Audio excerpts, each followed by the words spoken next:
pessoal que está nos assistindo aí no canal Literalweb, no podcast Literalweb, não, pelo YouTube e pela plataforma do Spotify, né, que está aí nos assistindo. Hoje o Literalweb vai, né, fazer o seu quadro Entrevista, vai conversar com ela que é doutora em Teoria da Literatura pela UERJ, Universidade do Estado do Rio de Janeiro, onde estudou as literaturas dos povos indígenas do Brasil e do Canadá, onde morou em 2018. Lívia Jacob. Lívia, muito obrigado, né? Já te agradeço de antemão pelo bate-papo de hoje. Um prazer tê-la aqui para conversar com a gente. Obrigada, Renato, pelo convite. Prazer é meu. Então, vamos começar, Lívia. Lívia, eu queria, antes da gente começar a falar da questão da literatura indígena e tudo mais, eu sempre costumo, quando eu converso com alguém que é estudioso da área da literatura, que é um escritor, eu sempre pergunto, a primeira coisa de cara é, quando você percebeu que a literatura entrou na sua vida? Nossa, pergunta difícil, desde criança, né? Desde criança, com contato com a literatura infantil, na escola, e aí a gente deve sempre ressaltar o papel importante da escola em trazer a literatura para as crianças, pelo menos enquanto um primeiro contato, enquanto formação de leitor, posteriormente, depois da alfabetização, né? Então eu posso dizer que desde criança, eu acho que até que eu sou uma leitora precoce, adolescente, eu já lia Victor Hugo, enfim, eu já li autores Dostoiévski, considerados relativamente difíceis para o público adolescente, e que na verdade não são, né? Acho que o que falta mais realmente é um incentivo para esse público perder o medo de entrar em contato com esses autores mais canônicos. Então é mais ou menos essa minha história. Então, quando eu entrei na faculdade de letras, eu primeiro fiz direito, desisti do direito, fazia direito na UF, e eu cheguei quase no final, faltavam 2 anos para eu me formar, e eu fazia as 2 faculdades junto, né? Na época era possível fazer 2 públicas junto. Depois teve uma mudança na lei que passou a proibir. E a uma certa altura eu acabei largando o direito e me dediquei só a letras. Foi realmente assim, a paixão, eu acho que sempre toma conta da gente, né? Não era exatamente o meu objetivo. Quando eu fiz as 2, eu achava que eu ia seguir o direito, de repente me tornar uma advogada, juíza, mas realmente a paixão pelas letras em geral, né? Não só a literatura, mas a própria língua portuguesa, o estudo das línguas, a linguística. O meu mestrado foi em linguística, não foi em literatura, que é uma outra área que eu acho muito interessante. E é isso, é Sina, né? Agora eu estou aí na literatura, é Sina, não consegui fugir. Lívia, agora nós vamos entrar na sua área de pesquisa, né? Por que da literatura indígena? Essa é uma questão bem interessante. A história de como começou a minha pesquisa é sui generis também. Começou de uma certa forma através da rádio. Você que trabalha em rádio, já trabalhou em rádio, continua trabalhando em rádio. E aí o papel da rádio ainda para trazer informação para as pessoas, apesar de um pouco ignorada, né, nesse sentido. Muitas pessoas acham que o rádio morreu, que as rádios morreram. Pelo contrário, estão super vivas e estão super informativas. E existe uma rádio indígena chamada Rádio Iandê, você deve conhecer, que é uma rádio web. E eu comecei a seguir essa rádio pela internet, achava muito interessante. E até fiz amizade com os criadores. Então, criadores, alguns seguiram caminho solo, seguiram outros caminhos, que é o Denilson Banil, a Renata Tupinambá e o Anapoaca Tupinambá. E comecei a ter uma troca real, efetiva com eles, né, afetiva também. E fiquei com essa história na cabeça, que eu precisava fazer uma pesquisa sobre a questão indígena no Brasil. Porque eu via muita informação na Rádio Iandê, mas via pouca informação, vamos chamar assim, no mainstream, né? Eventualmente aparece Rede Globo, Rádio Globo, enfim, mas é pouco, né? Rádio Tupi é bem menos, né? E isso me chamou muita atenção, toda essa questão de como as culturas dos povos não estão, assim, chegando na casa das pessoas como deveria, né? Os estudos, mesmo na escola e tal. E aí, acho que geralmente assim, né? A gente fica com aquele tema martelando na cabeça. Então, eu fiquei com aquele tema, eu não sabia muito bem o que eu ia pesquisar. E aí eu acabei chegando numa livraria que estava fechando as portas. E aí é mais uma questão do nosso Brasil em crise sempre, né? Os empreendimentos, as livrarias sempre falindo, né? Uma coisa assim surpreendente. Então, essa livraria estava com 70% off de todos os livros, mais ou menos assim. E eu vi o livro do Cacá Verá. Eu nunca tinha lido literatura indígena, por incrível que pareça. Isso foi mais ou menos em 2015, quando eu fiz o meu projeto. E eu comecei a ler e comecei a tentar fazer uma imersão nesse assunto da maneira que fosse possível. E eu descobri, até por recomendação dos meus amigos da Rádio Yandê, que haveria, enfim, naquela época mais ou menos que eu estava fazendo essa pesquisa, essa imersão, um evento, que é um evento que acontece todos os anos, que é o Salão de Literatura Infanto-Juvenil, onde participariam autores indígenas. Então eu imediatamente me inscrevi, compareci, fui. E se eu já estava com toda aquela leitura pululando na minha cabeça, né, imagina depois de ouvir os autores, os próprios autores falando. E estava lá o Ailton Krenak. E foi muito engraçado, curioso, que no final do evento, uma pessoa perguntou assim, sempre tem nos eventos aquele momento que é aberto para perguntas, né? Então, nesse momento que foi aberto para perguntas, a pessoa levantou a mão e perguntou assim, mas por que vocês índios só escrevem mitos e escrevem para criança? E o Ailton Krenak, com muita placidez, muita lucidez, respondeu assim, não, nós não escrevemos apenas mitos e não escrevemos apenas para crianças. Essa é a percepção de vocês, essa é a percepção ocidental sobre a nossa cultura. Porque nós não colocamos classificação etária quando contamos histórias para as crianças nas aldeias. E aí, na hora, eu fiquei assim, opa, essa já é uma questão para, de repente, eu começar a pensar academicamente. Né? Então, eu posso dizer assim, que a minha pesquisa nasceu mesmo dessa confluência real, né? Dessa confluência viva dos diálogos, enfim, dos grandes pensadores indígenas, vamos chamar assim. E aí eu tinha sido aluna do Luiz Costa Lima, ainda na época da minha graduação, e o Luiz Costa Lima tem um livro chamado Os Redemoinhos do Ovo, que é um livro onde ele pesquisa, do ponto de vista teórico, as produções sobre a colonização. Principalmente o Conrad é um dos autores que ele mais trabalha. Então, são livros escritos por europeus, com esse viés da denúncia da colonização de alguma forma. E o Luiz Costa Lima ele vai muito para a questão do ethos do homem branco, né? Ele chama de ethos do homem branco a elasticidade do homem branco em poder abrir mão dos seus próprios valores em prol do mercantilismo, em prol do capitalismo, né? Então, essa é mais ou menos a teoria central do Costa Lima, colocando de uma maneira bem banal aqui, claro que tem muito mais caldo, mas só para resumir. E eu tinha feito essa disciplina ainda na graduação, mas foi uma disciplina que me marcou muito. O Luiz Costa Lima é um grande professor, né, um grande teórico. E aí eu comecei a tentar fazer uma correlação entre essa teoria do Costa Lima e o que esses indígenas estariam falando sobre a colonização nos seus livros, poemas, romances, etc.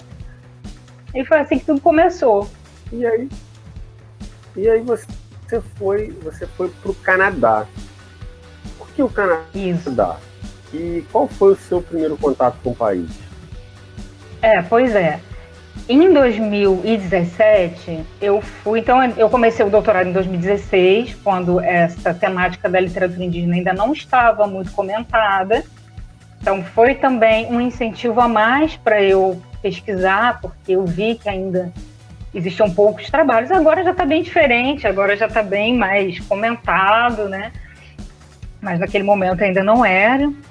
E aí, em 2017, eu vi que estava acontecendo um simpósio no Canadá, em Toronto, sobre literatura infanto-juvenil, que discutia mais ou menos essa questão do Ailton Krenak, quer dizer, essa questão que o Ailton Krenak colocou sobre o que é a literatura infanto-juvenil.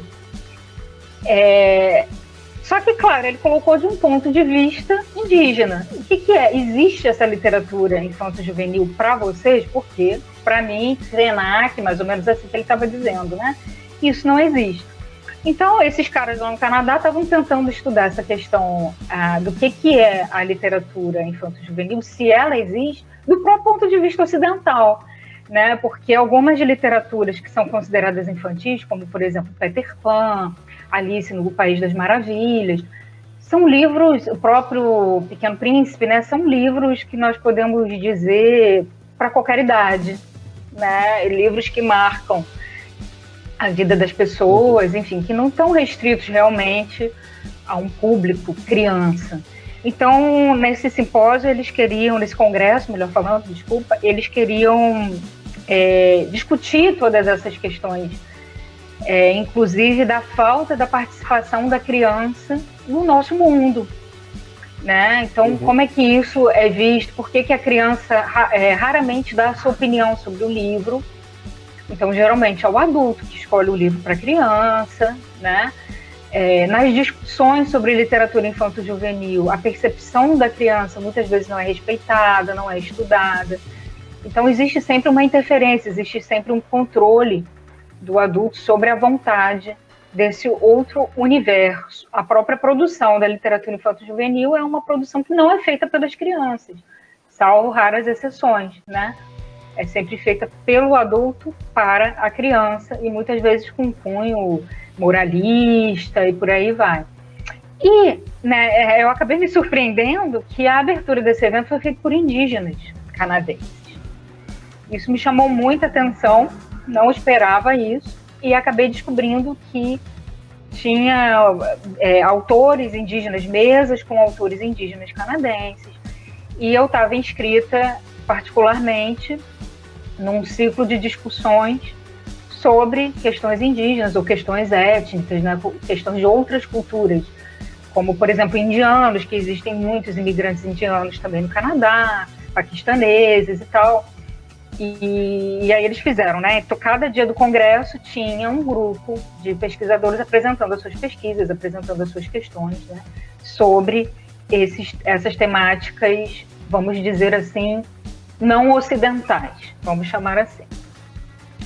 E aí foi uma grande surpresa, né? Porque eu vi que o Canadá tem políticas públicas voltadas para os povos indígenas, sempre pensando em dar destaque aos povos indígenas. Então, nos congressos que são organizados por universidades, sempre são os povos indígenas que abrem por tradição, porque eles são considerados os povos originários, os povos nativos, que têm uma espécie de precedência, vamos chamar assim, na sua fala. E isso me chamou muita atenção, a diferença da abordagem do Canadá com o Brasil me chamou muita atenção. E aí eu acabei conhecendo, comecei a ter esse primeiro contato, até com indígenas mexicanos, que também estavam lá, artistas e tal. E aí eu pensei, poxa, se eu pudesse voltar aqui para ver isso mais a fundo, tentar entender isso mais a fundo, seria legal, né? Quem sabe dá para trazer alguma mudança para o Brasil, não sei, né? É um pouco pretensioso até, mas a gente sempre pensa em trazer alguma coisa, né? Alguma semente. E aí a conclusão foi que eu fiz um projeto no ano seguinte, um projeto para doutorado de sanduíche, para CAPES, e eu consegui ser aprovada. E eu consegui antes, né, o processo de doutorado de sanduíche é sempre muito trabalhoso, né? A gente tem que pensar muito no projeto, tem que encontrar antes um orientador, né? Então, eu comecei a pesquisar entre professores da UERJ, se havia algum canadense que já tinha estado por lá e tal, com quem eu pudesse conversar, onde é que seria essa pessoa, tivesse alguém que pudesse me orientar por lá. E aí eu descobri um professor, Neil Besner, né, que já estava aposentado pela Universidade de Winnipeg, mas ele começou fazendo essa ponte para mim, me passou alguns contatos de pessoas da Universidade de Winnipeg, e aí eu conversei com várias pessoas, mas quase ninguém quer, né? É uma coisa assim, por muito tempo eu achei que eu não fosse conseguir, porque eu não aparecia assim alguém que quisesse de fato fazer essa orientação, essa ponte. Até que eu consegui, a professora chamada Doris Wolff, ela é casada com um indígena que também é professor. E, enfim, eu acabei sendo recebida por eles lá, e aí eu tive contato com outros intelectuais, professores, contadores de história, indígenas, canadenses, artistas também. Então, eu tive uma imersão total, né? Eu, no Canadá, morava com uma indígena, e as minhas famílias, vamos dizer assim, adotivas, as duas, eram indígenas, e eu vivia entre eles mesmo, e me sentia já quase uma indígena, entre aspas, né? Uma indígena, porque eu estava ali num lugar de imigrante, né? De estrangeira. Então, o nosso status muda muito, né? A questão da branquitude, ela é muito relativa ao lugar onde a gente está. Então, aqui no Brasil, incrivelmente, eu sou branca, né? Apesar de ter uma ascendência árabe, enfim, da minha mãe ser de Manaus, é muito esquisito, né? Mas eu sou considerada uma pessoa branca, eu tenho os privilégios das populações brancas aqui no Brasil, não sofro racismo. Mas no Canadá a questão muda. No Canadá eu era chamada de brown person, né? Pessoa de pele marrom, porque o paradigma da branquitude lá é extremo, tá? As pessoas loiras de olhos azuis, inclusive muitos indígenas são loiros por essa questão dessa miscigenação. Então, isso assusta. As pessoas aqui no Brasil não imaginam que existem. Aqui no Brasil também temos, né, indígenas louros, brancos, que as pessoas também não têm essa noção, mas lá quantitativamente é mais, por essa questão da mistura, que eles chamam de métis, né, que são mestiços. E isso me surpreendeu no começo, né, porque eles no Brasil seriam considerados brancos, mas no Canadá eles não são considerados brancos, e eles têm, sobretudo, para além dessa questão de biotipo, uma cultura específica mesmo, a cultura de crenças, de religião, de músicas, tudo bem diferente dos canadenses, vamos dizer assim, ocidental, a questão de ponto de vista, né, também sobre o mundo. Então foi muito interessante, foi bastante interessante essa convivência, aprendi muito com essa convivência. Uma coisa que você citou na sua resposta que eu achei interessante é que era justamente o que eu já estava aqui pensando em te perguntar, a questão do estereótipo, né? Porque muitas das vezes a gente vê, né, num simples desenho animado, vamos citar um simples desenho animado, né? E a imagem que vem, né, do indígena norte-americano, né, aí falando da América do Norte no geral, né, por exemplo, não bate com a descrição, né, do possível indígena louro, de olhos claros, branco, né, sempre dentro daquela pele morena, né, aquela roupa, aí ao contrário dos nossos indígenas aqui, né, com aquela roupa. Essa questão do estereótipo que a gente acaba recebendo aqui também é passado lá? Muito! Nossa! Uma amiga minha, professora de História na Universidade de Winnipeg, ela decidiu fazer uma coleção de bonecos indígenas, bonecos comercializados, justamente para utilizar nas aulas dela e tal. Todos nesse estereótipo que você está comentando, né? Aquela coisa do filme do Pica-Pau, né? Dos desenhos do Pica-Pau. Não é isso? Né? Do indígena completamente idiotizado, a questão da fumaça, né? Do fogo, da fumaça, né? Mandando sinal de fumaça. Uma coisa horrorosa. Então, ela até se especializou, de uma certa forma, fez essa pesquisa para mostrar nos bonecos. Então, esses bonecos que chegam para essa população branca traz justamente esse preconceito e perpetua esse tipo de preconceito, né? E no Brasil a gente tem a mesma coisa, né? Se a gente for olhar nas novelas, nos filmes, na literatura, é muito difícil, é muito raro trabalhos artísticos que conseguem fugir desses estereótipos, né? E isso prejudica bastante. E eu, de alguma forma, sendo latina, estava dentro do estereótipo dos latinos também, né? Então, eu ia falar assim, como é importante essa questão da estrangeiridade, né? Quando a gente é estrangeiro em outro lugar, quando a gente está fora do nosso pertencimento, a gente percebe muita coisa que a gente não percebe quando a gente está no nosso lugar de conforto, né? Então, aqui no Brasil, eu estou no lugar de conforto. Eu sou branca, eu não sofro racismo, eu sou muito aceita. E lá já não era muito assim. Então, eu passei por situação que acho que os negros, principalmente, passam aqui no Brasil, de entrar em loja e o segurança ficar olhando, ficar acompanhando, porque os latinos têm também essa fama de serem ladrões, de alguma forma, de serem pobres, de serem bandidos e tal. Claro que assim, isso não é todo mundo que tem preconceito, né? Tem pessoas muito bacanas e tal, não é isso.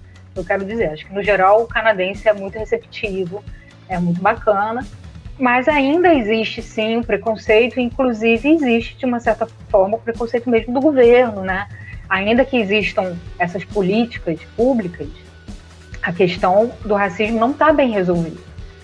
Então, foi muito surpreendente ficar numa cidade, que é o Winnipeg, que está dentro de uma província de Manitoba, que é a província onde tem a maior concentração de povos indígenas até hoje. E eu tive um colega da universidade que falou assim para mim, Lívia, por incrível que pareça, aqui no Canadá as pessoas já estão muito melhor resolvidas com a questão LGBT, as pessoas estão muito melhor resolvidas com a questão dos imigrantes, dos refugiados, mas a questão indígena não resolvemos. Isso um pesquisador da Universidade de Winnipeg me falando, é uma pessoa nativa de lá. E aí ele falou, eu mesmo não sei te explicar como é esse racismo com o indígena, que é o nativo, não está resolvido. Então, algumas pessoas lá, quando eu falava que estava estudando indígena, por que você veio para cá? Sempre vinha essa pergunta, né? Vim estudar os povos indígenas, as questões indígenas. Existe um susto das pessoas. Nossa, mas você veio para isso? Mas você veio para Winnipeg? Porque, vamos combinar, né, Renato? Toronto é uma cidade super famosa, né? Quebec, né? Tem cidades que representam o status, né? E, como sempre, o indígena geralmente está no lugar que não representa o status, né? Sempre está no lugar marginal. E Manitoba, que está no centro do país, apesar de estar no coração do país, é uma grande planície gigantesca, está na marginalidade. É como se fosse uma das províncias mais pobres, mais abandonadas, com maior índice de violência, sabe? Que os brasileiros também não imaginam que existe lá fora, né? Acho que a gente também tem uma visão muito idealizada dos países desenvolvidos. E quando eu pensei em ir ao Canadá a primeira vez, eu pensava em trazer uma semente para cá. Além de pretensioso esse pensamento, é também um pensamento bastante ingênuo, né? Porque eu me deparei também com os problemas do Canadá. Então, além dos problemas do Brasil, eu comecei a ficar consciente dos problemas do Canadá com as suas populações originárias. E o que mais me surpreendeu, para não dizer me decepcionou, foi o próprio pensamento de brasileiros, pessoas da comunidade brasileira, que eu comecei a fazer contato, que expressavam extremo preconceito, racismo contra os indígenas canadenses. E aí eu volto para cá, para a gente, né, para nossa cultura, né, porque ao invés de jogar pedra no vizinho, é melhor a gente ver os nossos problemas, né, do que ver o problema do vizinho, que está relativamente bem resolvido, né. É impressionante você pensar que o brasileiro imigra e ele não apenas absorve o preconceito dos donos do poder desse país para onde ele migra, como ele esquece da sua condição de imigrante e ele começa a projetar do indígena canadense, que é o verdadeiro dono da terra, o verdadeiro povo originário daquela terra, ele começa a projetar o seu racismo do Brasil.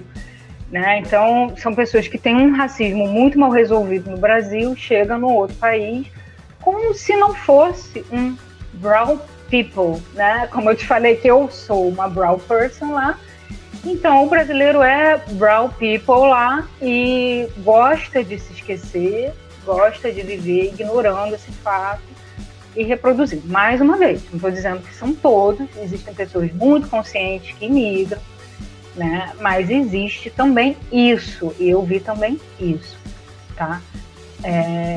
Então, é uma experiência de complexidades, né? Acho que tem que falar assim. É como um caleidoscópio. Então, eu vi de tudo. Eu acho que eu posso dizer assim, eu vi um pouco de tudo.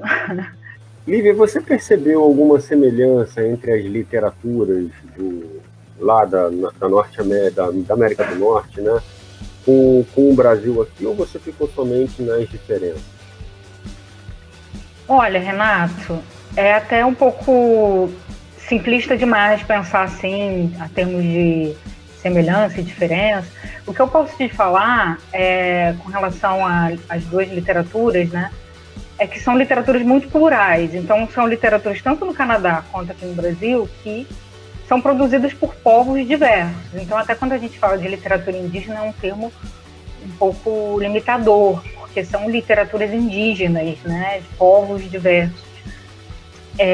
Então, eu percebi uma pluralidade, se formos pensar em termos de semelhança, uma pluralidade muito grande, tanto lá como aqui, e literaturas que falam de mundos outros, que falam de perspectivas outras, diferentes da perspectiva ocidental.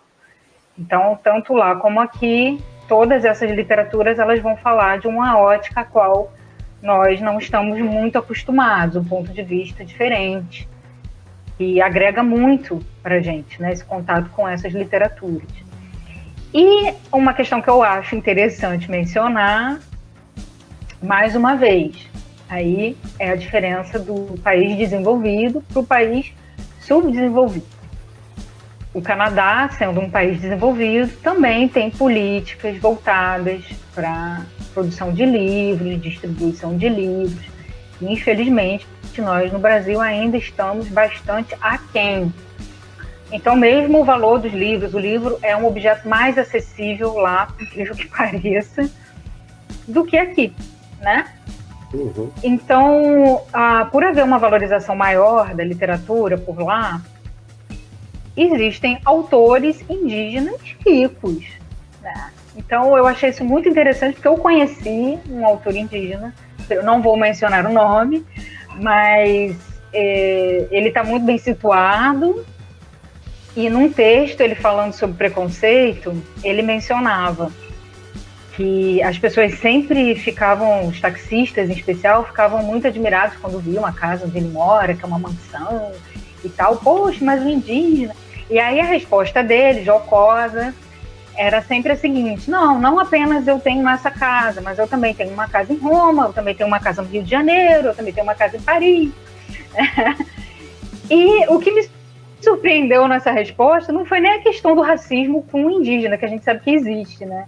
De achar que o indígena não pode ascender socialmente, não pode ter grana. Eu comentei com os meus amigos, gente, o que me surpreende é que no Brasil nós não temos escritores ricos, é muito raro que tenha conseguido ganhar dinheiro só com a literatura. Talvez nós tenhamos o Paulo Coelho, né, que tem casas por aí em outros países, né? Mas isso é uma coisa muito rara, né? Justamente porque a gente não tem assim a valorização do escritor, do profissional da escrita e de outros ramos das artes, né? Então eu vou até falar uma frase que um amigo meu que imigrou para o Canadá e se tornou canadense, se naturalizou, muito significativa. Ele disse assim: Lívia, nós aqui somos colonizados do primeiro mundo. Então eu acho que reflete bastante o que acontece. Então, embora essa população esteja sofrendo, inclusive os latinos, todas essas intempéries da colonização, ainda é uma colônia de primeiro mundo. Ele falou assim: nós somos uma colônia, estamos colonizados no primeiro mundo. enquanto no Brasil estamos colonizados no terceiro mundo. Mesmo que essa divisão de primeiro mundo e terceiro mundo já tenha caído a termos de geopolítica, né? A gente ainda pode pensar nela em termos de sociedades, a termos sociológicos, né? De distribuição de renda, que foi o que ele quis dizer. Então, eu acho que a grande diferença da literatura indígena norte-americana para a literatura indígena daqui está nessa questão da literatura em geral também, né? O destaque da literatura lá é muito maior, porque o destaque da literatura é muito maior na sociedade, entendeu? Então, colocando assim, de uma maneira resumida, seria isso. A gente percebe que o mercado editorial brasileiro, né, ele é muito fechado, né? Ele é muito fechado e ele atende geralmente aquilo que está na moda, digamos assim, né? A gente vê aí livros e livros e livros seguindo a mesma temática, né? Passando por aquilo que é comercializável, né? Aquilo que é vendável. Mediante todo esse cenário editorial brasileiro, como que você vê? Você acha que a literatura indígena no Brasil ela está em ascensão? Ainda vai começar esse processo? Como que anda a literatura indígena no Brasil? Com certeza está em ascensão. Acho que teve um momento que a literatura indígena se favoreceu um pouco do mercado, quando as leis voltadas para a educação criaram uma obrigatoriedade do ensino das culturas indígenas nas escolas. A gente sabe, eu e você, que isso ainda está muito longe de acontecer da melhor forma possível, da maneira um pouco mais aprofundada, né? A gente sabe que falta ainda nos currículos escolares um ensino que realmente fale desses povos, que realmente traga eles para dentro da sala de aula. Mas, de qualquer forma, como existe a obrigatoriedade na lei, que nem sempre é cumprida, muitas escolas tentam se adequar e adotar livros indígenas, produzidos por autores indígenas. Então, eu acho que lá atrás, nos anos 90, o mercado viu que existia a necessidade de trazer esses livros até para a sala de aula e abriu mais as portas para os autores indígenas, né? Só que isso também trouxe um problema, que é o problema, na minha opinião, falado pelo Ailton Krenak lá nesse simpósio que eu te falei, né, que estava lá atrás nos meus primeiros contatos com a literatura indígena. E alguém pergunta, mas por que vocês só produzem literatura infantil? E aí ele responde, não, a gente não produz só literatura infantil. Essa pessoa teve essa percepção equivocada, por quê? Porque o mercado editorial tende a classificar a literatura indígena como literatura infanto-juvenil. Porque é uma literatura que muitas vezes fala sobre os animais pela própria perspectiva do indígena, dessas culturas, de não diferenciar a complexidade espiritual do animal e a complexidade espiritual do homem, né? Então, muitas vezes, traz os animais não como personagens humanizados, como a Disney faz, não é nesse sentido, né? Mas num sentido muito mais genuíno, muito mais conectado à própria crença desses povos, que a humanidade não está acima dos animais, não está acima da natureza, existe uma integração de todos os elementos da natureza, inclusive as pedras, as árvores, etc. Mas, por ignorância, muitas vezes as pessoas leem esses livros como se fossem livros voltados para o público infantil, porque está falando da árvore, está falando da onça, está falando da cobra, né? Então, eu acho que, por um lado, teve essa abertura, mas, por outro lado, essa abertura não foi uma abertura conscientizada, entendeu? Do ponto de vista mesmo dessas culturas.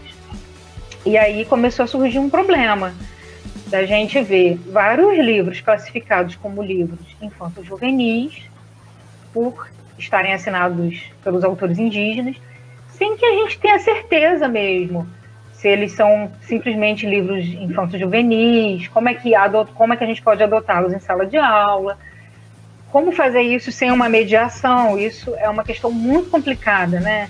Adotar esses livros sem uma mediação indígena, sem que o professor saiba realmente o que esse autor quis dizer, o que esse autor entende dentro da sua cultura, dentro da sua perspectiva, né?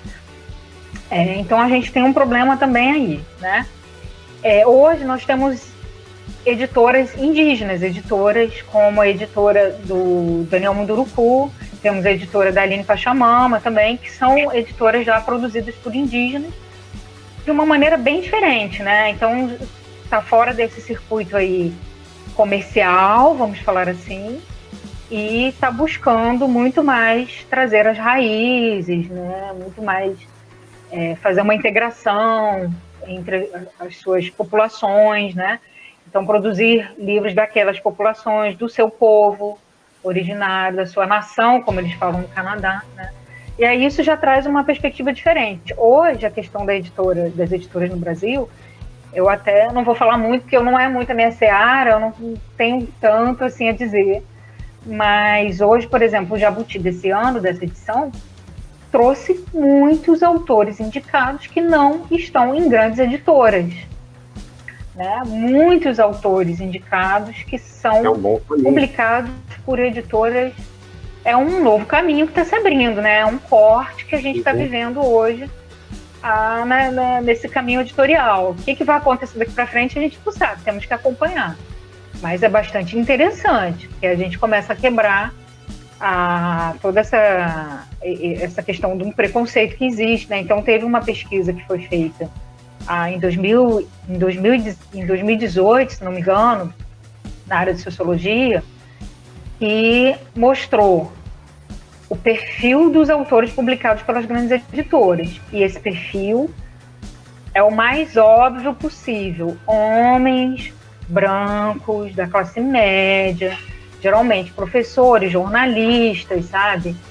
Ou escritores profissionais. Não temos tantos negros, temos menos mulheres iniciantes começando a publicar, existe uma certa rejeição também. Então, um homem que quer ser um autor principiante, ele tem uma porta mais aberta nessas grandes editoras. Isso é uma coisa horrorosa, né? Ou a grande editora começa a mudar, começa a se conscientizar, ou ela vai ser engolida por um mundo que está mudando. E a gente está vendo por essa nova edição do Jabuti, que as pessoas não querem mais do mesmo. Né? Sim. As pessoas querem a diversidade, a pluralidade. Até porque o caminho hoje, né, o caminho editorial hoje tá para autopublicação. Tá? As editoras menores apostam, né, através da venda, né, do que o autor vai investir. Eu quero X exemplares, o autor banca. E a gente tem um caminho aí, um futuro da autopublicação. Eu sou a favor da autopublicação. Eu sou totalmente a favor. Eu acho que é onde o autor mais ganha. Né? Quando ele tira o intermediário e ele faz a autopublicação dele. É onde ele vai ganhar. Exatamente. Porque se ele depender de um selo, ele vai ficar no prejuízo. E hoje a gente vê e aí eu posso dizer como professor, tá, que leva essa galera para os meus alunos, né? Eu consigo ver nos meus alunos um interesse muito maior na literatura quando ele tem contato com os autores, com os escritores. E dentro dessa questão da literatura indígena, o acesso a esses escritores, né, é uma coisa tranquila, é uma coisa fácil, tem canais onde consegue se chegar até eles, ou ainda ou é uma questão complicada chegar até esses escritores? Depende muito, né, Renato? Depende muito de cada pessoa. Eu acho particularmente que falta talvez um projeto governamental que pudesse levar essas pessoas nas escolas, pagando, né? Porque todo mundo precisa pagar conta, é uma verdade. E muitas vezes, para algumas pessoas, fazer um evento gratuito, fazer uma ação gratuita, fica difícil. As escolas particulares acabam tendo vantagem nesse sentido, porque elas possuem caixa para pagar, né? Então eu acho isso muito complicado. Eu acho que está no momento assim do governo, dos governos locais começarem a se organizar e pensar, sim, em promover mais esses autores, não só indígenas, né, mas autores periféricos em geral. Eu acho que é o mesmo problema de outros autores periféricos, que é uma loucura, né? Porque o autor é periférico e às vezes não pode estar na periferia, porque a periferia não vai ter como pagar, então a pessoa precisa estar lá, claro, fazendo uma ação voluntária, mas para algumas pessoas é muito difícil, né? Para algumas pessoas até sair da sua aldeia e fazer esse deslocamento, né? Pode ser muito complicado. Para alguns outros autores, não. Então, isso vai sempre variar. E eu acho que a gente não precisava ter essa variante, né? Eu acho que o acesso deveria ser muito mais fácil. Essa é a minha opinião, tá? Mas para isso a gente precisa de políticas públicas, para isso a gente precisa de candidatos indígenas também, que agora a gente está tendo essa ascensão também na política dos indígenas, que é importante que sejam eleitos, que comecem a mudar as leis para a gente poder ter o que os canadenses chamam de reconciliação, eles usam esse termo, que é justamente poder integrar os diversos povos de um país, eles chamam isso de reconciliação. E a gente precisa começar a pensar também nessa reconciliação. Essa é a minha opinião. Vai ter gente que vai discordar, né? Mas faz parte. Lívia, por onde que as pessoas que estão te assistindo, as pessoas que estão te ouvindo, que se interessaram pela temática da literatura indígena, por onde que elas devem começar para buscar entender melhor?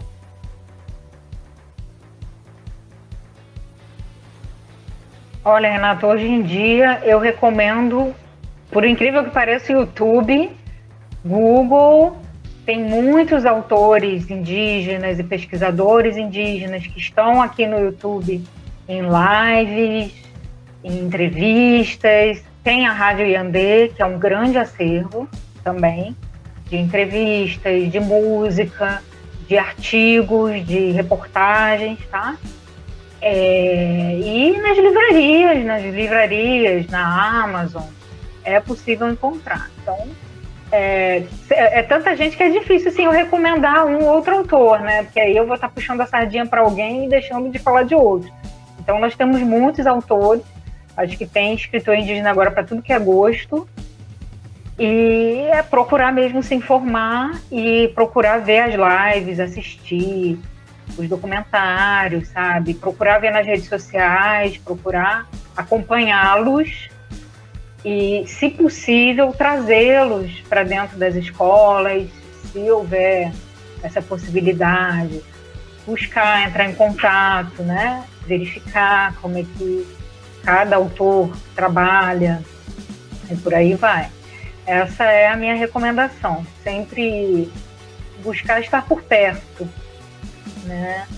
Essa é a minha recomendação.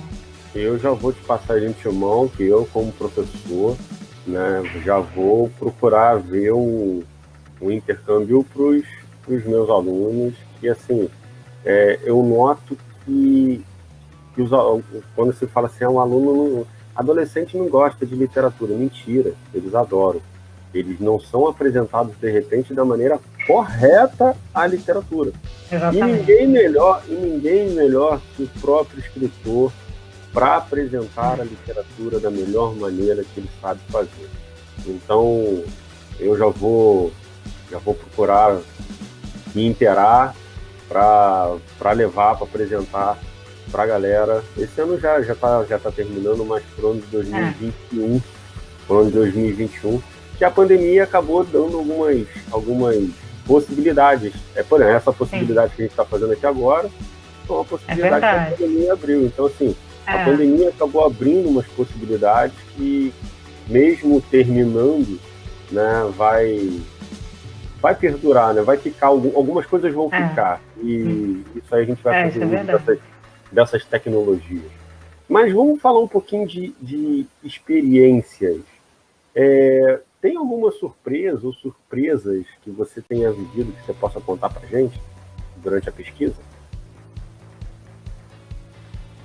Tem muita coisa, né? Eu acho que algumas eu já falei dessas surpresas lá no Canadá, de perceber que existe também muito racismo contra os povos indígenas, né? No Canadá. E aí, para te dar alguns dados, 75% da população carcerária do Canadá é composta por populações indígenas. Mais de 90% das crianças que estão na fila de adoção são crianças indígenas. O Canadá teve uma política muito violenta, até os anos 70, de educação em internatos, para onde as populações indígenas eram mandadas, as crianças indígenas. Isso perdurou até os anos 70. A última escola dessa natureza foi desativada nos anos 90. Ainda existia de uma maneira diferente, mas estava lá. Então, essas populações elas eram alijadas das suas famílias ainda pequenas, como um caso de extrema violência, de epistemicídio, né? Ou seja, de apagamento total mesmo dessas culturas, como diz o Boaventura de Souza Santos, né? E isso foi surpreendente, conhecer pessoas assim que tinham passado por esse tipo de violência num país que é considerado civilizado. É bastante chocante. Eu conheci uma pessoa indígena de 90 anos e já estava com alguma questão de Alzheimer, eu não sei muito bem exatamente qual era a questão que ela estava de saúde, mas ela ainda tinha pesadelos com a época que ela viveu nessa escola de internato, que lá é chamado de residential schools. Pesadelos, houve abusos sexuais, houve abusos de todo tipo de natureza. Então isso foi assim algo impensado, né? A gente não pensa realmente. E é a mesma questão aqui no Brasil, quando a gente vai pesquisar a fundo o que aconteceu com essas populações.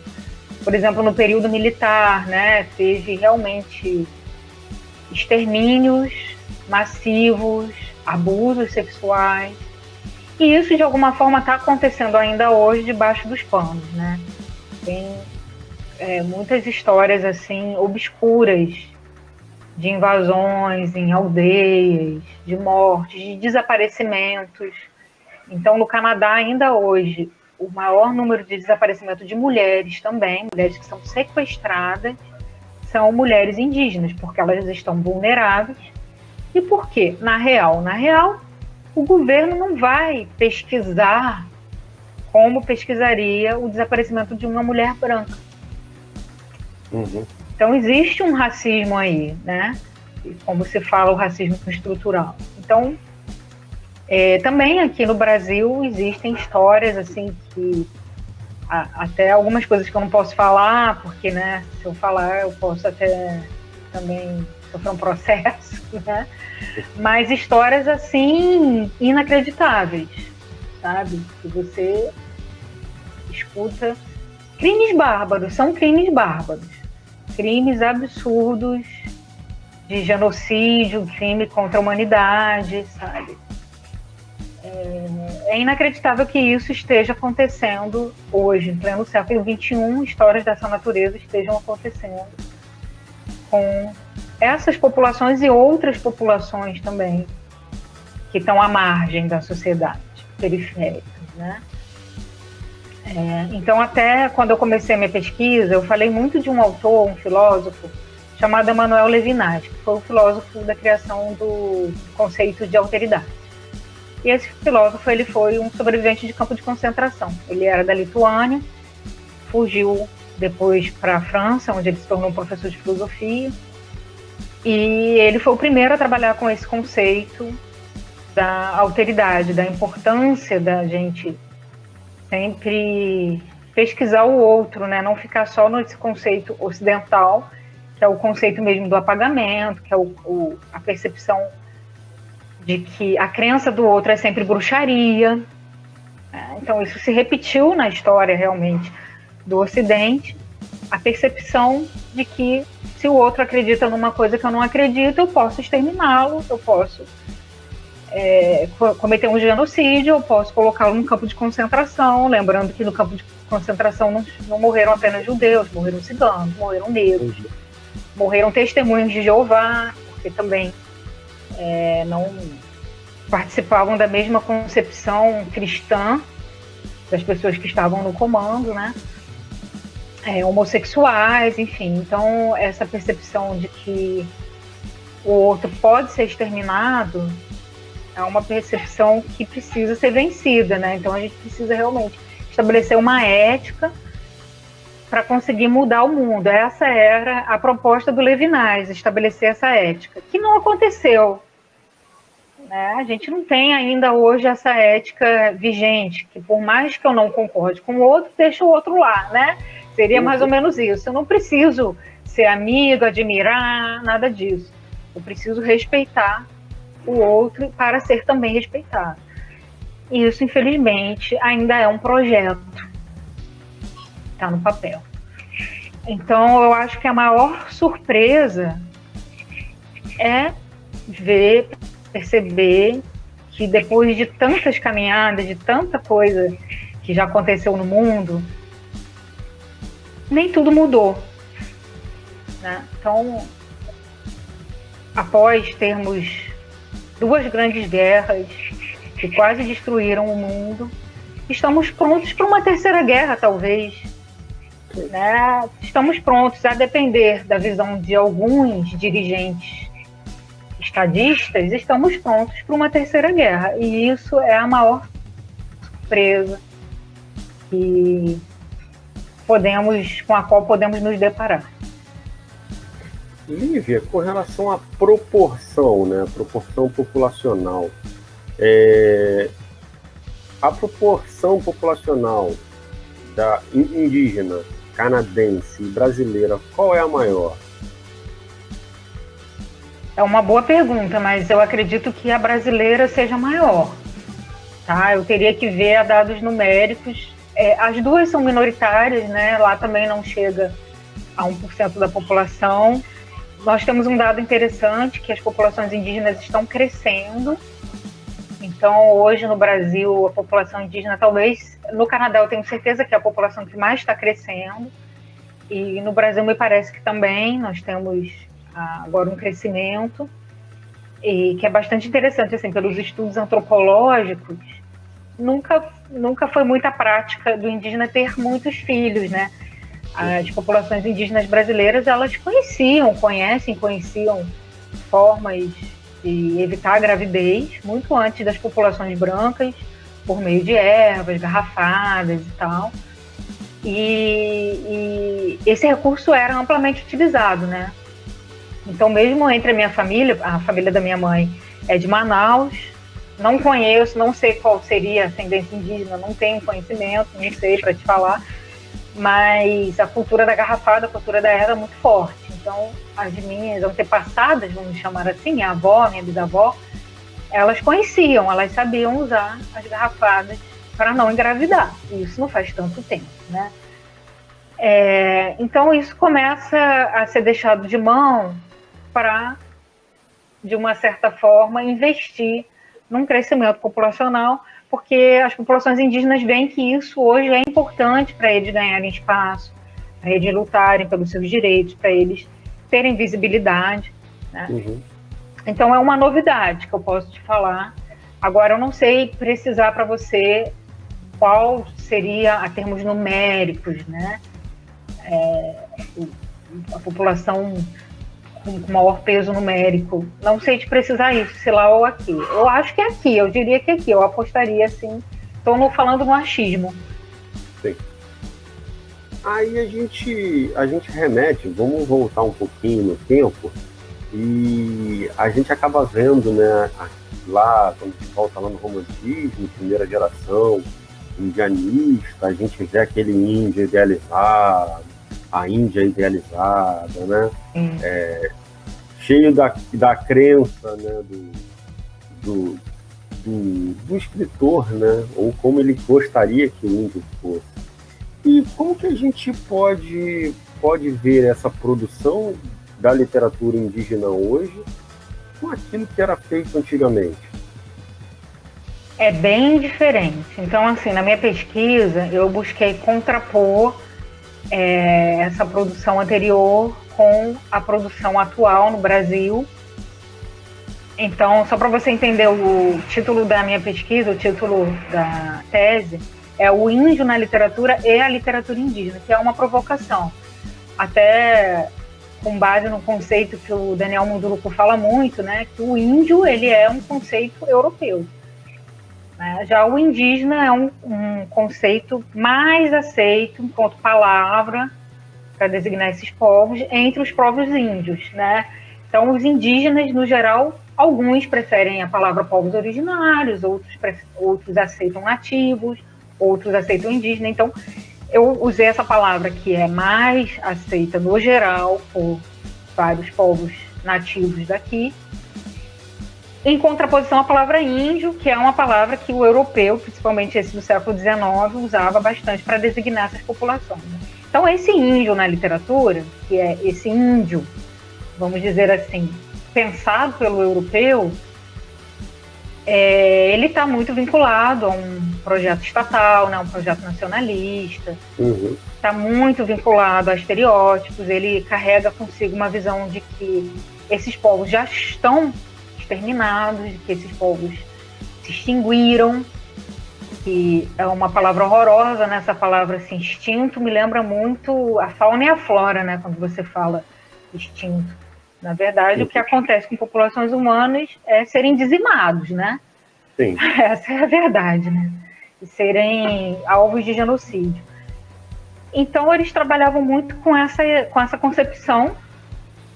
E eu falo na minha tese que há um corte epistemológico com a produção de Macunaíma, do Mário de Andrade, porque aí o Macunaíma, claro, o Mário não era um indígena, mas o Mário, nós sabemos, ele era um homem mestiço e sofreu uma série de preconceitos, enfim, tem uma série de questões também com a sexualidade dele, que não vem ao caso, mas nós sabemos que ele não representava esse homem branco, colonizador do século XIX, e aí ele, claro, busca nas fontes antropológicas esse Macunaíma, que é um herói do povo Pemon, dos povos Pemon, né?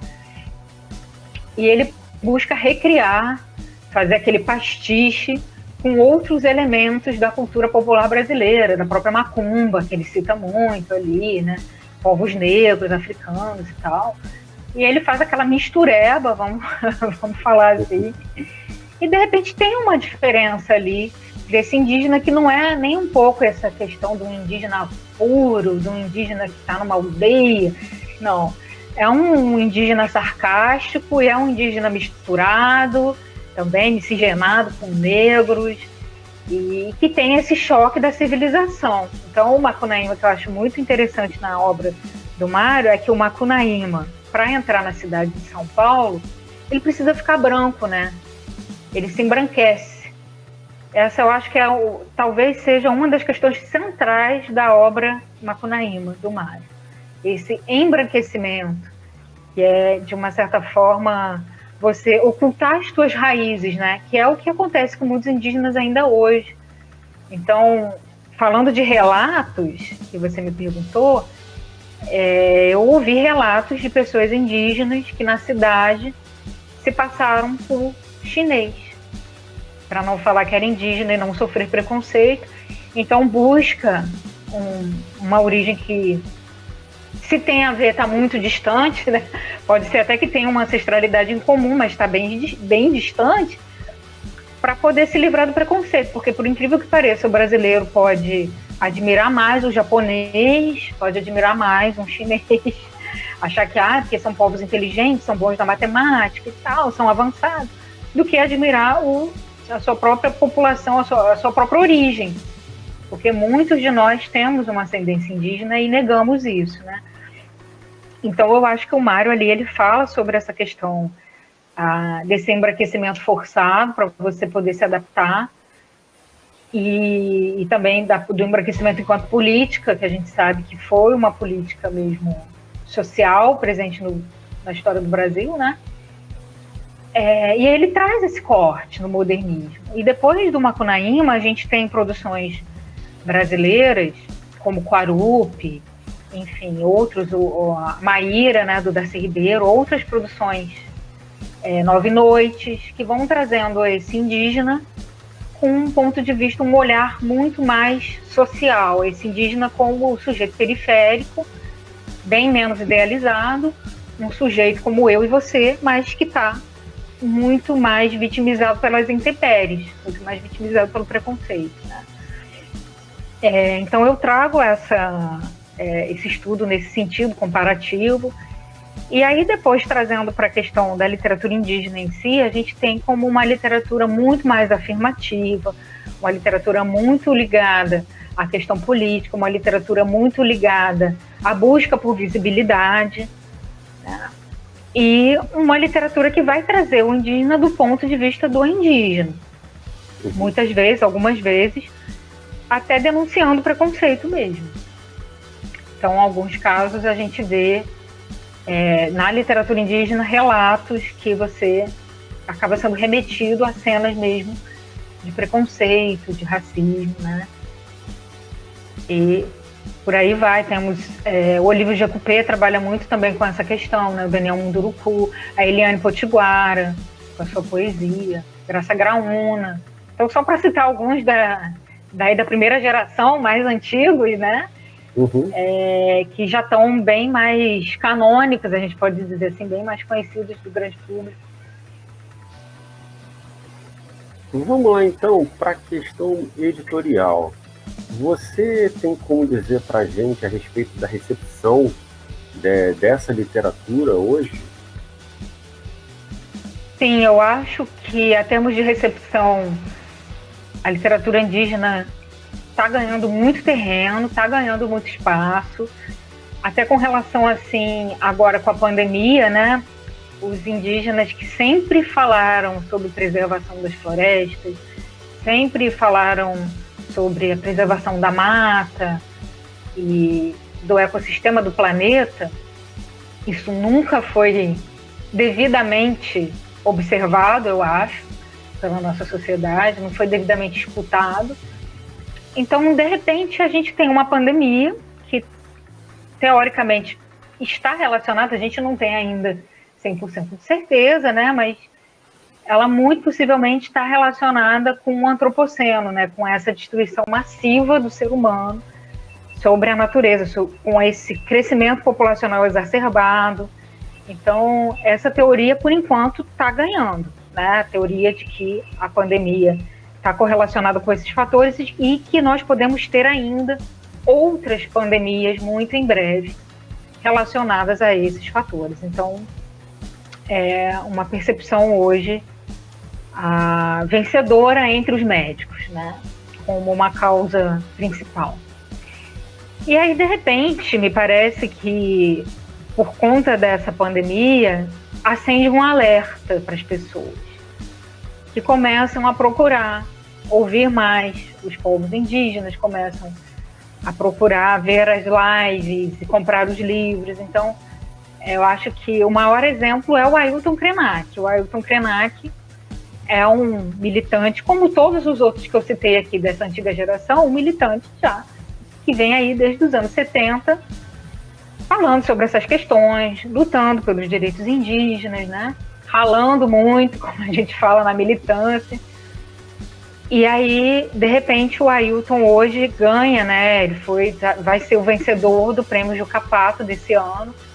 Que é um prêmio, enfim, já saiu a resposta que é ele, mas vai ser entregue em dezembro. E ele está indicado também para o Jabuti. O Daniel Munduruku já ganhou o Jabuti 2 vezes. Então não é uma novidade que um indígena ganhe o Jabuti, mas eu acho que é uma novidade, assim, de uma certa forma, que esse reconhecimento dos indígenas esteja sendo feito de uma maneira mais ampla pelas entidades de reconhecimento intelectual. A gente pode chamar de uma certa elite intelectual brasileira, né? Então, de repente, vem esse reconhecimento que eu acho muito interessante, eu acho muito significativo. E fico bastante feliz que isso esteja acontecendo, porque o Ailton, como eu te falei, né, ele é uma pessoa que eu acho que não representa apenas os povos indígenas, não representa só o povo Krenak, eu acho que ele representa todos os brasileiros, né? Acho que a gente precisa começar a parar de fazer essa divisão também, do eles e nós, né? Eles estão ali, a gente está aqui, né? Não, nós também bebemos dessa cultura, nós temos uma diferença para o resto da América do Norte, vamos dizer assim, né? Para a América do Norte, nós aqui, desse segmento sul, pensando nas epistemologias do sul, nós temos uma diferença, que nós somos povos bem mais miscigenados, né? Nós temos uma história de colonização diferente, e a gente precisa começar a reconhecer isso, ao invés de querer ser branco, começar a reconhecer as nossas origens também, as origens da cultura brasileira, não enquanto origens europeias, mas origens miscigenadas e origens também da terra e origens também africanas. Então a gente está no momento de começar a parar de endeusar o outro, né? E começar a endeusar o que a gente tem aqui dentro e reconhecer o que a gente tem aqui dentro. Então é isso, eu acho que o Ailton representa mesmo o Brasil, esse Brasil que também é indígena, que também é de outros povos africanos que vieram, enfim, que não é só essa cultura europeia e que também é o Brasil de outras imigrações, de outras pessoas que vieram fugidas do próprio nazismo, né? Nós temos muitas histórias aqui. Então eu acho que é preciso realmente começar a, como diz a Chimamanda, né? Evitar a história única e começar a ouvir as múltiplas histórias. Lívia, vamos agora, no caso, vou te pedir para analisar uma frase. Analise uma frase para mim, tá? Eu vou falar a primeira frase e depois eu falo o autor. No Brasil, todo mundo é índio, exceto quem não é.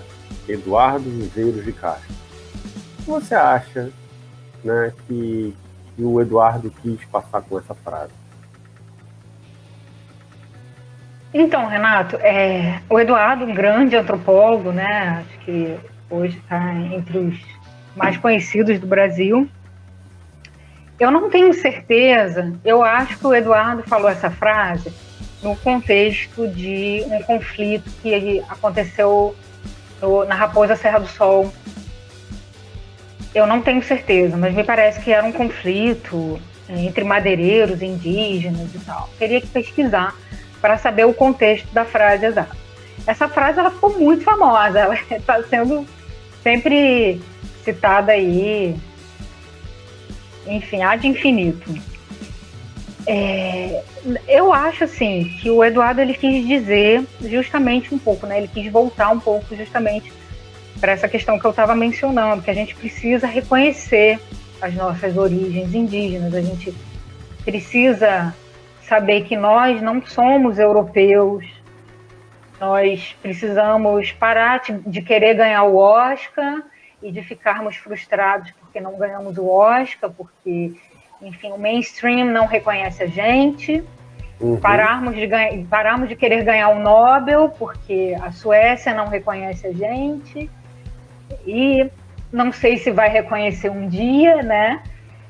E começar a ver o que a gente não reconhece da gente, não o que o outro não reconhece da gente, entendeu? E começar a fazer esse mergulho dentro de nós mesmos, dentro do nosso próprio país, enfim. Então, eu acho que essa frase é interessante porque ela fala tanto do que do que o brasileiro não vê que ele é indígena, né? Todo mundo é indígena, exceto quem não é. Então, esse exceto quem não é também são aquelas pessoas que têm um preconceito. Então, apesar de nós sermos povos extremamente miscigenados e muitas vezes descendentes de indígenas e tal, muita gente não quer ver que né? Quer continuar promovendo preconceito, quer continuar promovendo racismo, quer continuar se vendo como europeu, né? Quer fazer o conflito, né? Então é isso. Então a gente também tem que saber lidar com esse Brasil, que é o Brasil dos extremismos. Isso é muito complicado, né? A gente também tem que saber que a gente vive numa sociedade em conflito. Não tem jeito. Não dá para ficar imaginando Papai Noel, Coelhinho da Páscoa e achar que vai existir um salvador da pátria. Isso não vai acontecer. A nossa sociedade é uma sociedade conflituosa. Esses conflitos sempre vão existir, sempre vão ter esses que não são índios, no sentido de que não querem enxergar a alteridade também do outro, que não querem participar, que não querem aprender com o outro. Porque ser índio não é apenas você nascer índio, né? Ser um pouco índio, vamos dizer assim, nesse conceito do Eduardo, é você poder aprender com essas culturas, é você ter uma abertura para você participar, para você entender, para você ouvir, né? Isso é você poder ser um pouco índio nessa concepção do Eduardo, não necessariamente você ser um indígena. Uma coisa é você ser um indígena, que você nasce indígena, e se você não nasce indígena, se você não está ali pertencente àquela cultura, é uma outra questão. Mas todos nós podemos aprender um pouco, participar, entender, enfim, confraternizar, mas muitas pessoas não querem isso realmente, né? Muitas pessoas querem viver lá na sua bolha, no seu quadrado e tal, e promover políticas de extermínio. Então, a gente precisa se conscientizar de quem nós, brasileiros, realmente somos, de onde vêm realmente as matrizes das nossas culturas, mas nós também precisamos saber que os conflitos vão sempre existir, eles estão aí, não adianta a gente fingir que não existe, passar pano, como se fala, e tentar criar uma utopia. Entendeu? Então eu acho que isso é muito importante, a gente ter a consciência de que existe e pensar em como é que isso pode ser combatido da melhor forma possível, como eu te falei, né? Como é que a gente pode pensar numa ética de respeito a todas as pessoas? Como é que a gente pode pensar isso num plano racional também? Não só no plano afetivo, porque o plano afetivo, de repente, eu e você temos, né? Mas muitas pessoas que estão no poder não têm esse plano afetivo. E não vão ter. Então, como é que a gente pode pensar? Isso é uma questão que eu não tenho uma resposta para te dar, tá? Mas pelo menos eu tenho uma pergunta para fazer para a gente pensar. Sim. É o primeiro passo, pensar. Lívia, falamos, né, sobre a sua pesquisa, vimos a Lívia pesquisadora.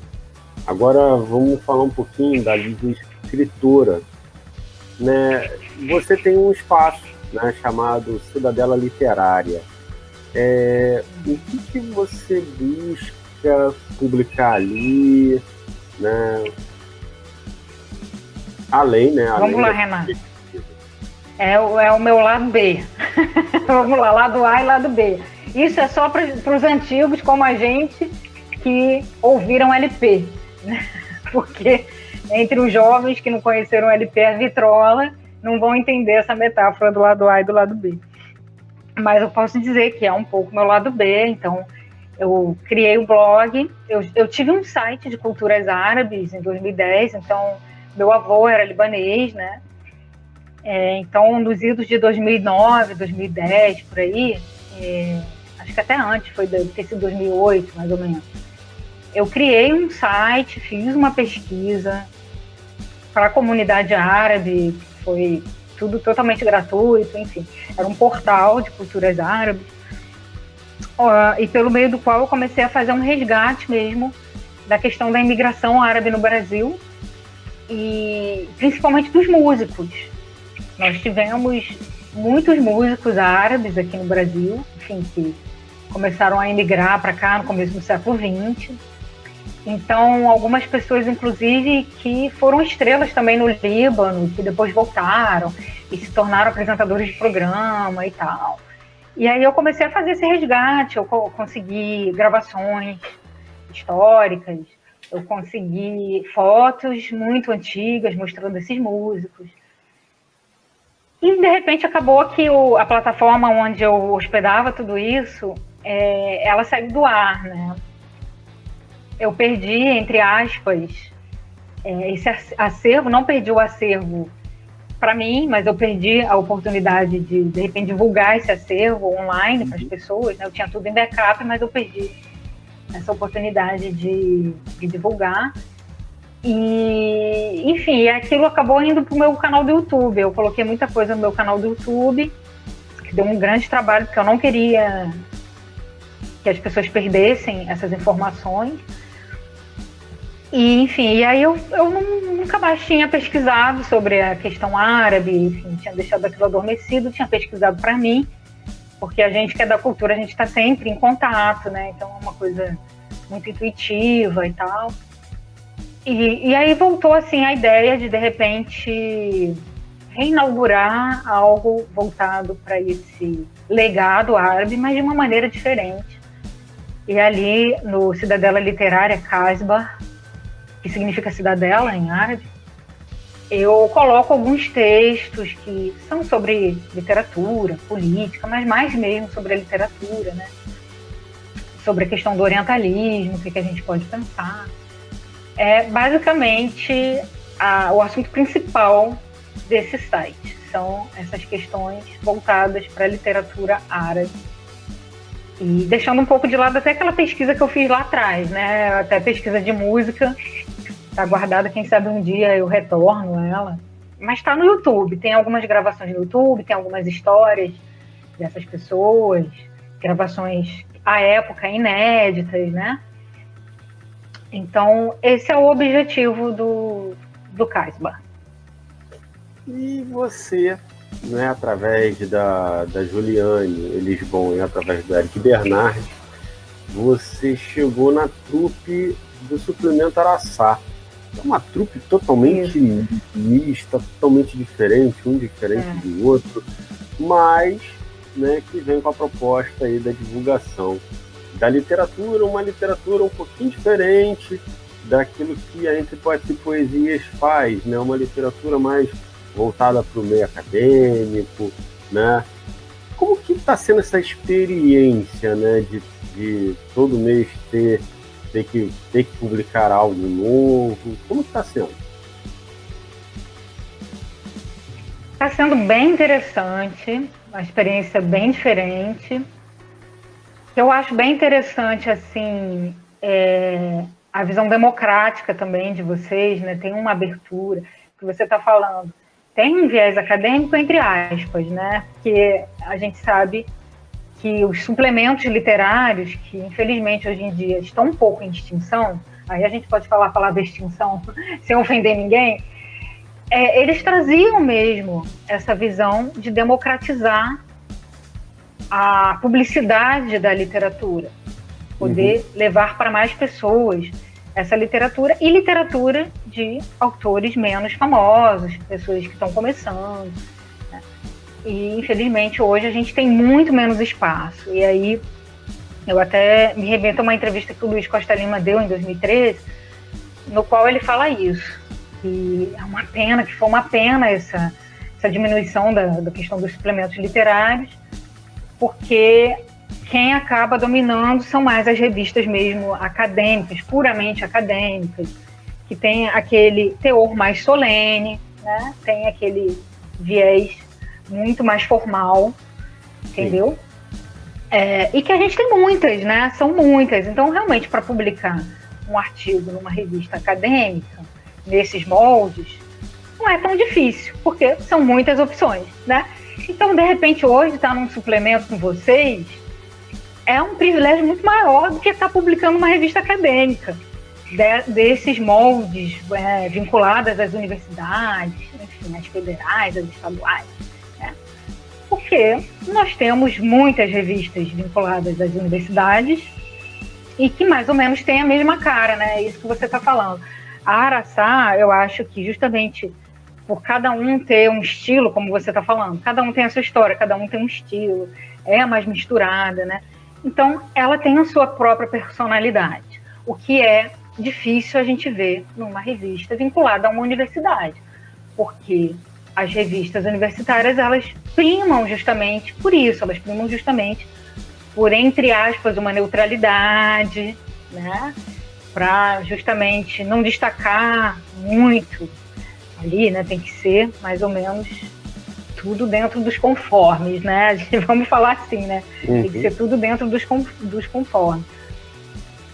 Então eu estou achando assim super interessante, até aproveito para parabenizar vocês pela iniciativa da Suplemento e poder também assim publicar ficção, né? Então é uma coisa que eu nunca tinha feito, nunca tinha publicado ficção. É algo também, entre aspas, novo na minha vida, porque escrever ficção, eu comecei a escrever criança, eu comecei a escrever adolescente, na verdade criança mesmo, né? Criança eu tinha uma história em quadrinho que eu sempre fazia e tal, e aí depois adolescente eu escrevia crônicas.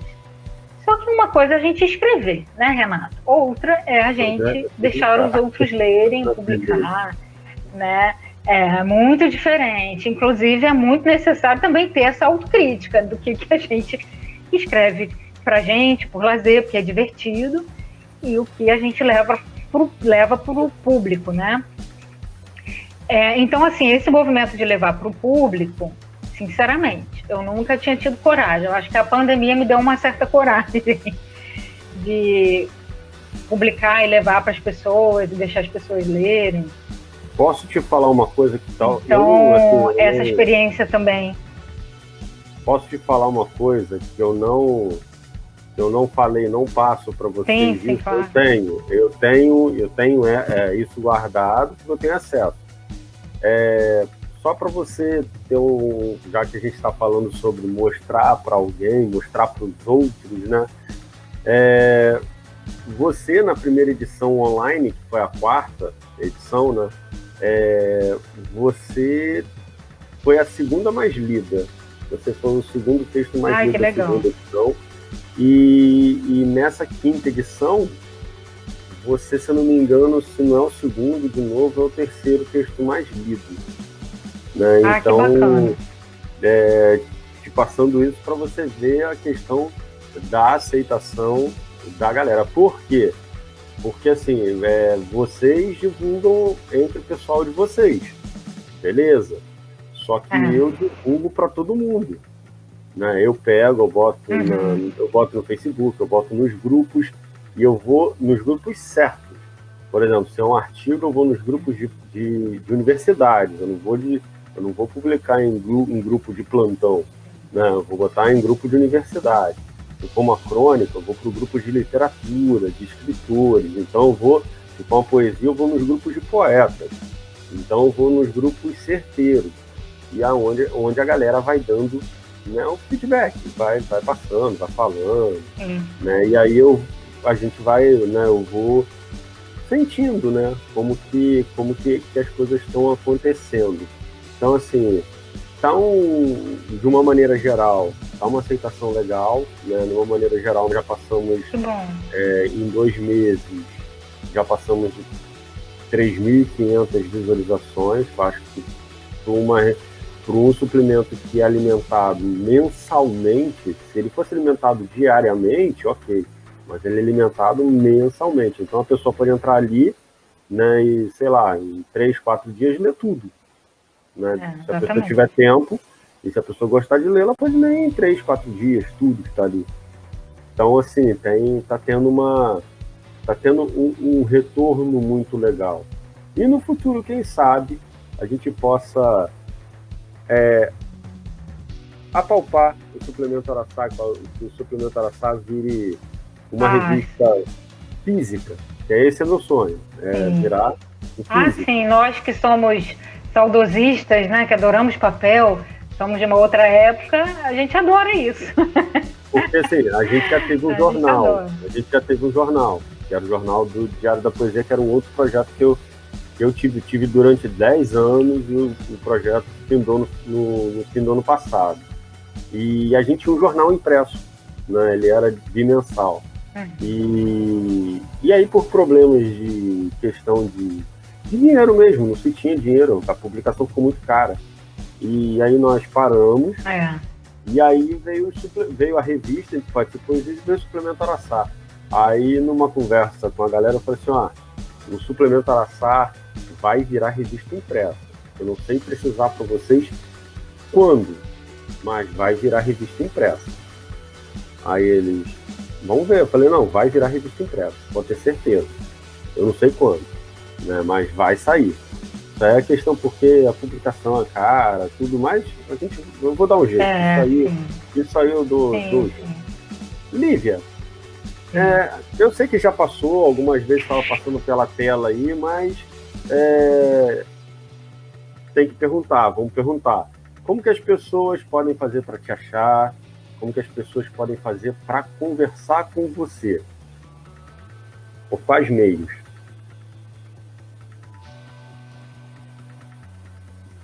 Então, Renato, Instagram, hoje eu estou mais ativa no Instagram, talvez seja a rede social que está mais crescendo, né? Então, meu Instagram é Lívia P. Jacob, bem fácil, é o meu nome, só que com P, é o meu nome, na verdade é Lívia Penedo Jacob, então é a abreviação do meu nome do meio, tá? No Facebook eu estou como Lívia Jacob, e tem o blog, que você já falou, Cidadela Literária.wordpress.com. Esses são os canais que eu estou mais ativa. O meu YouTube, se alguém se interessar pela temática árabe, também tem o meu canal no YouTube, que está como Lívia PJ. Então, Lívia PJ. É só lembrar de pessoa jurídica, só que não é. É bem fácil. No YouTube, Lívia PJ, né? Então vai aparecer na tela. E aí no YouTube eu tô mais com as questões, com as questões árabes, então acho que não vai interessar muito, é o meu lado B. Então vai interessar muito o pessoal da literatura, mas a gente divulga também. Lívia, quero te agradecer pelo bate-papo. Obrigado. Um ótimo Eu que te agradeço, Renato. Um ótimo bate-papo. E as palavras são suas. Deixa um recado aí pro pessoal que está te ouvindo e que está te assistindo. Quero te agradecer pela oportunidade, parabenizar mais uma vez a Suplemento Araçá, parabenizar vocês pelo projeto, parabenizar os nossos autores indígenas também, os indígenas das Américas, apesar da América ser um conceito completamente ocidental. Então vamos dizer os indígenas de todo o território do nosso planeta. E convidar as pessoas também a lerem mais esses autores, se informarem, acompanharem esses autores nas redes sociais, acompanharem os eventos, conviverem, convidarem, buscarem as suas origens indígenas também, quando for o caso, resgatar, sabe? E se orgulhar mais. Precisamos nos orgulhar mais desse Brasil das nossas profundezas. Então, esse é o meu convite à reflexão. E, mais uma vez, te agradeço de coração por esse convite e por essa oportunidade. Espero que eu tenha passado alguma coisa para as pessoas e tenha ajudado em alguma coisa. Com certeza. Então, agradeço você que está aí nos ouvindo, você que está nos vendo, né? Quem está assistindo aí pelo YouTube, no canal Literal Web Entrevista, né? Tem aí diversas entrevistas com escritores, com a galera da cultura no geral, tem dançarinos, né? E outros quadros estão vindo, e todo sábado, às 10 da manhã, nós temos o nosso programa ao vivo, né? JR em Foco, que é o programa que eu faço com o meu querido amigo, o jornalista J. Sobrinho, né? Ao qual me inseriu nesse mundo cultural, né? Há 11 anos atrás. Então, aqui eu tenho a honra, né, de ter conhecido. E você que está nos ouvindo aí pelo Spotify ou pela plataforma do Suplemento Araçá, continue aí com a gente, né, que tem muita coisa boa também vindo por aí. E Lívia, mais uma vez, muito obrigado. Encerro aqui mais um episódio do Literal Web Entrevista e até a próxima. Valeu, pessoal.